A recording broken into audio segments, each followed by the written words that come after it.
Back in 2020, I made a video about the things they don't tell you about South Carolina. Me, as a transplant, telling all. And I had a lot of feedback, a lot of positive, and plenty of negative people telling me to leave and never come back. I'm not leaving. So that's why I decided it was time to come back for part 2. That's right, the things they don't tell you about South Carolina. A Transplant Tells All, part 2. So let's get started.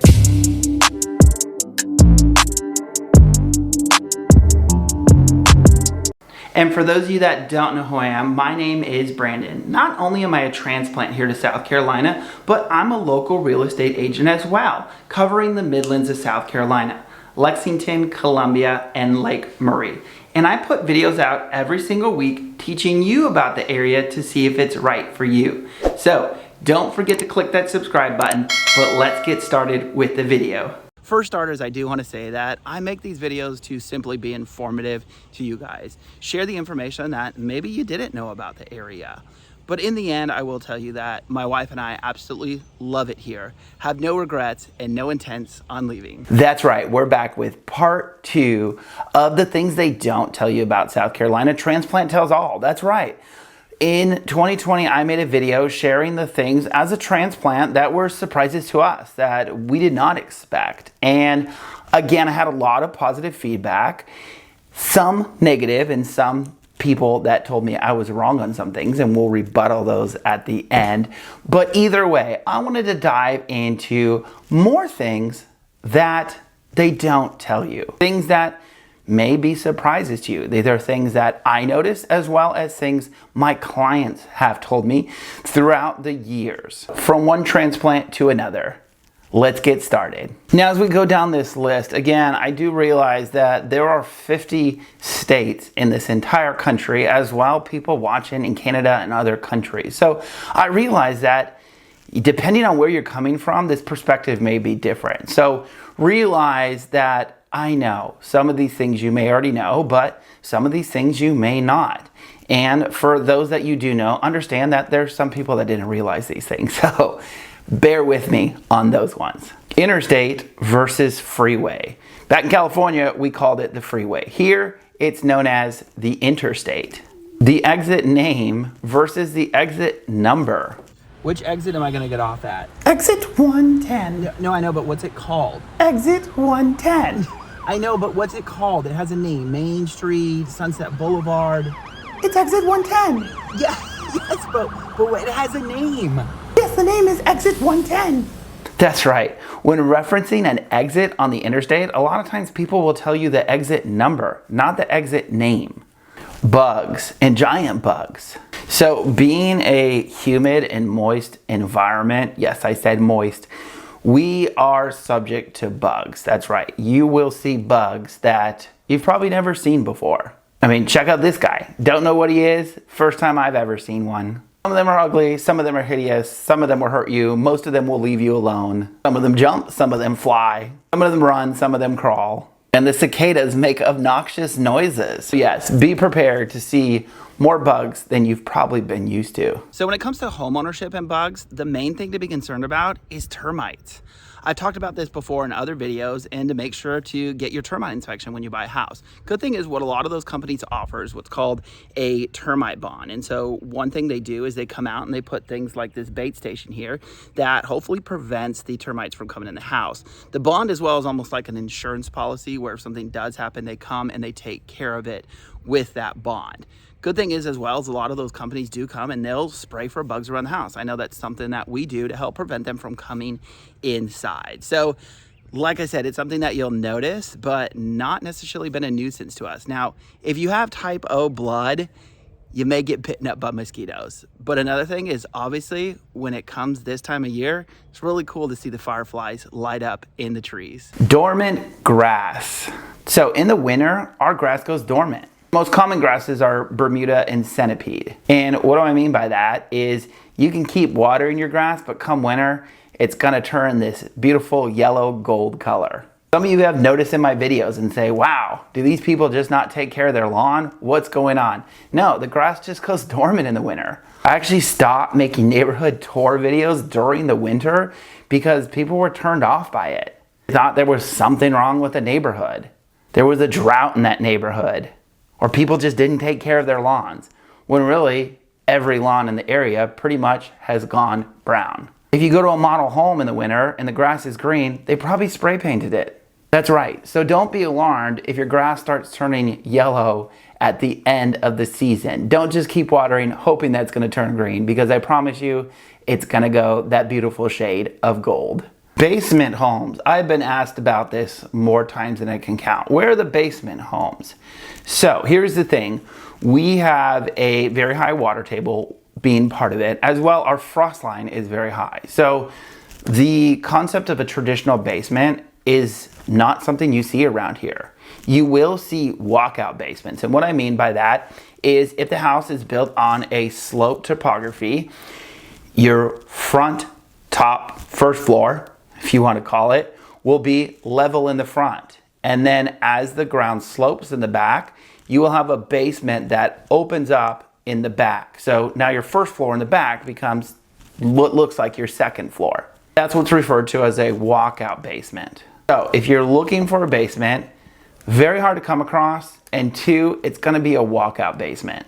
Sidewalks. Where I grew up, we took sidewalks everywhere. We walked to school, we walked to elementary school, we walked to the park, we walked everywhere. However, here, there aren't sidewalks everywhere. Where are the sidewalks at? Where am I supposed to walk? I mean, even in my neighborhood, there's no sidewalks. Don't get me wrong, you will find sidewalks, especially in the main downtown areas and things like that. But as you venture out, don't be surprised if you don't see sidewalks. Why this is, I don't know. I've asked around and everybody wants to point fingers at each other and say, well, it's because of this, because of that. But again, don't be surprised when you don't see sidewalks in every single neighborhood and on every single street. Sewer charges. So that's right.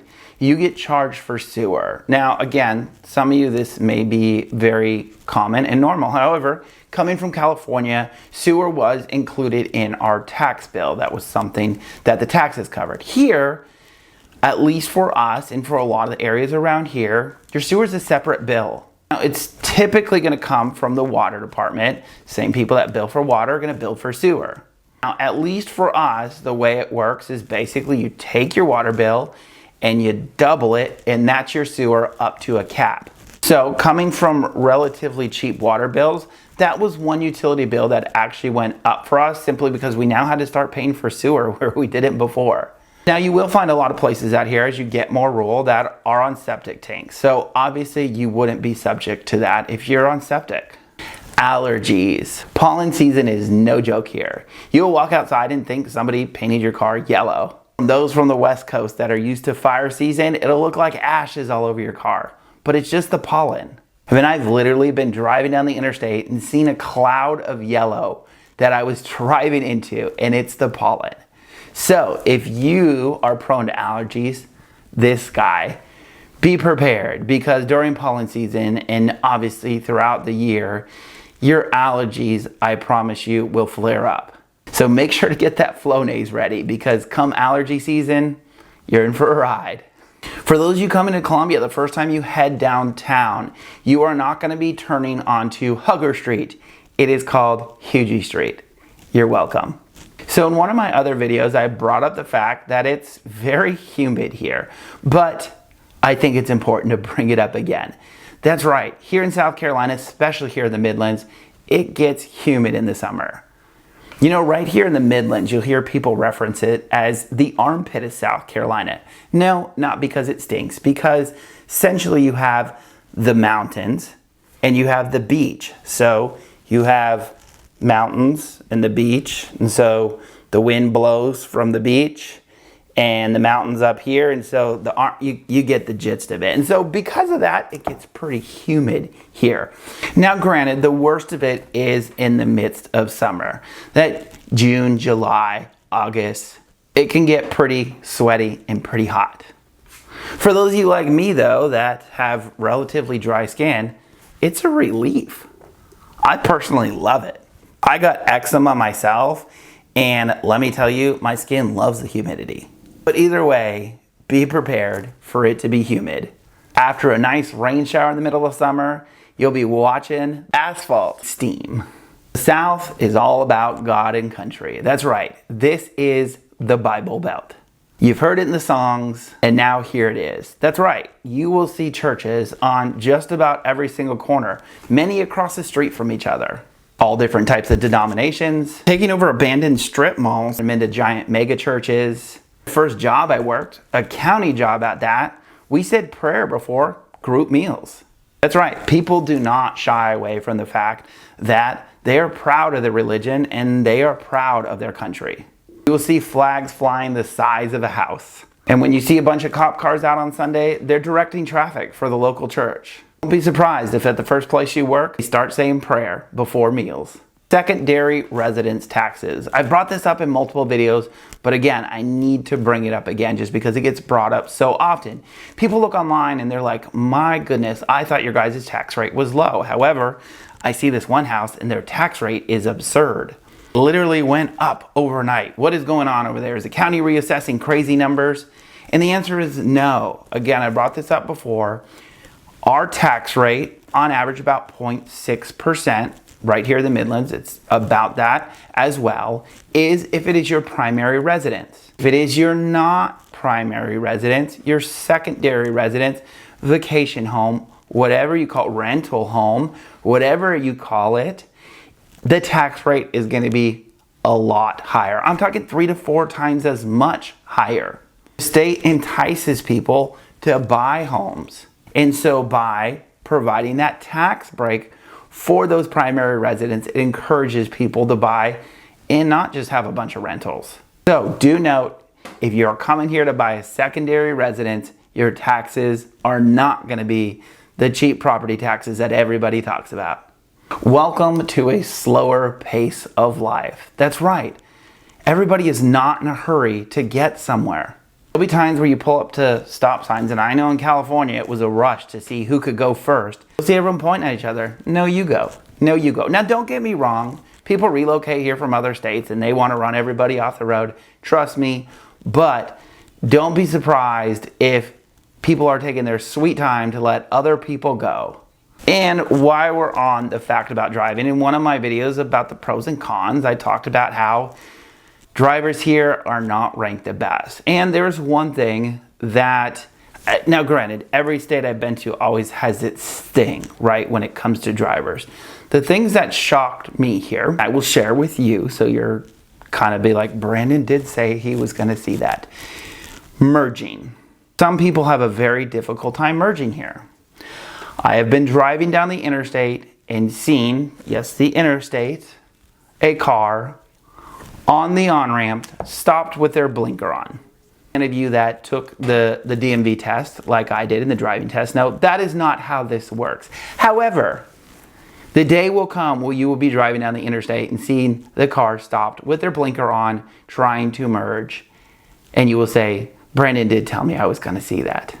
I don't know who's teaching people this, but either way, let's continue on. Southern hospitality. People love to talk. Again, coming from California, and I know some people coming from up north, if you're walking down the street, you don't look at another person, you don't wave at them, you don't make eye contact with them, you just keep going and you stay in your lane. You're not there anymore. You're here. You'll be walking down the street and some random person will wave at you. Probably never met them, may never see them again. Take the kind gesture and wave back. I know my parents came out to visit and we were walking through the neighborhood and a car drove through and waved and they said, do you know them? I said, no, but we waved back. Of course, that's just what we do. It's nice.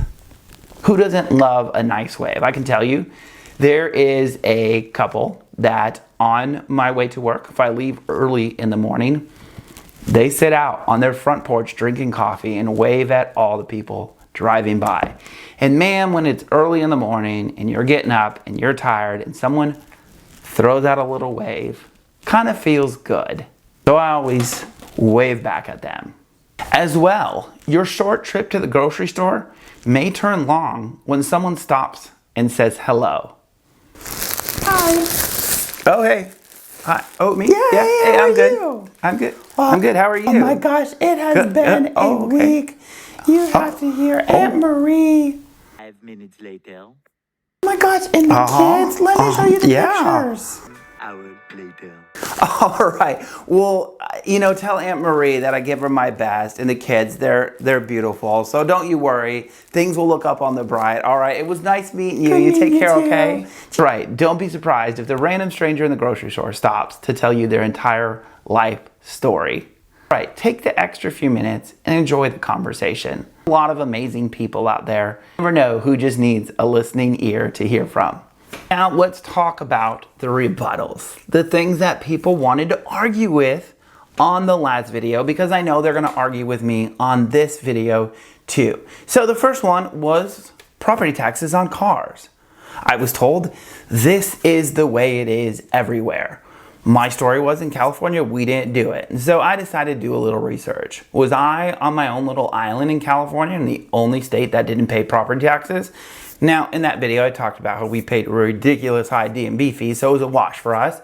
But I decided to pull up my good friend, the Google. Maybe that's how you found me today. And according to the Google, it says that South Carolina is one of the 27 states that collect taxes on vehicles. And again, as I mentioned earlier, there are 50 states in the United States of America. So do the math. Not every state pays taxes on their vehicles. Thank you. And the last one, and probably most heated, the Carolina Gold. I don't know about you, but what does that say right there? Carolina Tangy Gold Barbecue Sauce. I get it. Every cook, every restaurant has different barbecue sauce they cook with. I get it. However, when I brought up the fact that there is a mustard-based sauce right here in Carolina, read it. There's only one phone call that you need to make. In Columbia, Brandon Guerin is a real estate agent dedicated to helping families relocating to South Carolina. Contact the agent I trust in Lexington and all of the Midlands, Brandon Guerin, and visit him online at brandonguerin.com.